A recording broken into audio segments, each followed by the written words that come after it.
राजा दाऊद के बाद उसका पुत्र सुलेमान इज़राइल का राजा बना। वह युवा था, अनुभवहीन, पर उसके हृदय में प्रभु के प्रति गहरा प्रेम था। सुलेमान जानता था कि इज़राइल जैसे महान राष्ट्र पर शासन करना कोई आसान काम नहीं है। उसका एक ही उद्देश्य था कि वो वही करे जो प्रभु को अच्छा लगे।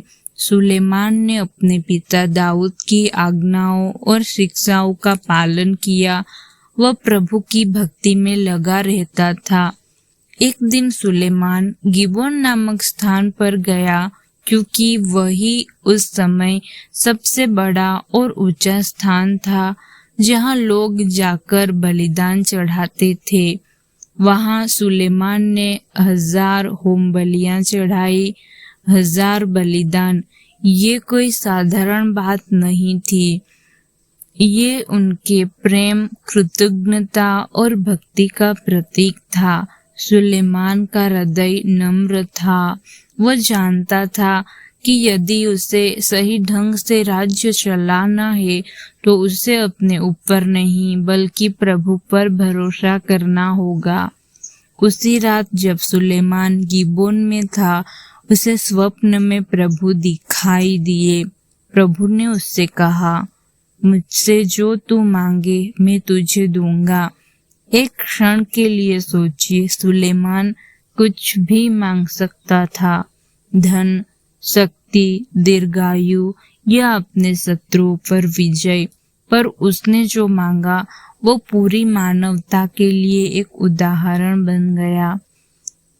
सुलेमान ने कहा, हे मेरे प्रभु परमेश्वर, आपने मेरे पिता दाऊद पर बड़ी दया की है, क्योंकि वह सच्चा, धर्मी और आपके सामने सीधा मन रखता था। और आपने उसकी ये बड़ी कृपा की कि उसके स्थान पर उसका पुत्र यानी मुझे इज़राइल पर राजा बनाया। पर मैं तो एक छोटा बालक हूँ, मुझे न तो जाना आता है न आना, और आपका ये दास आपके चुने हुए लोगों के बीच है, जो बहुत बड़ी भीड़ है, जिनकी गिनती और संख्या किसी से नहीं हो सकती। इसलिए हे प्रभु मेरे परमेश्वर, अपने इस दास को एक समझदार और सुनने वाला हृदय दीजिए, ताकि मैं आपके लोगों का न्याय कर सकूं और भले और बुरे में भेद कर सकूं, क्योंकि कौन है जो आपके इतने महान लोगों का न्याय करने में सक्षम हो। सुलेमान की ये प्रार्थना प्रभु को बहुत भली लगी, क्योंकि उसने अपने लिए नहीं बल्कि अपने लोगों की भलाई और न्याय के लिए मांगा। तब परमेश्वर ने उससे कहा, क्योंकि तूने ये मांगा है और अपने लिए न तो दीर्घ जीवन मांगा, न धन मांगा, न अपने शत्रुओं का नाश मांगा, पर न्याय करने के लिए बुद्धि मांगी है। इसलिए देख, मैं तेरी बात के अनुसार करता हूँ। मैं तुझे ऐसा बुद्धिमान और समझदार हृदय देता हूँ, जैसा तेरे पहले किसी में न था और न तेरे बाद किसी में होगा। और साथ ही मैं तुझे वह भी देता हूँ जो तूने नहीं मांगा, अर्थात धन और वैभव। तेरे समान कोई राजा नहीं होगा। और यदि तू मेरे मार्ग पर चलेगा और विधियों और आज्ञाओं का पालन करेगा, जैसे तेरे पिता दाऊद चलता था, तो मैं तेरे जीवन के दिन बढ़ा दूंगा। जब सुलेमान नींद से जागा तो समझ गया कि वह प्रभु का दर्शन था।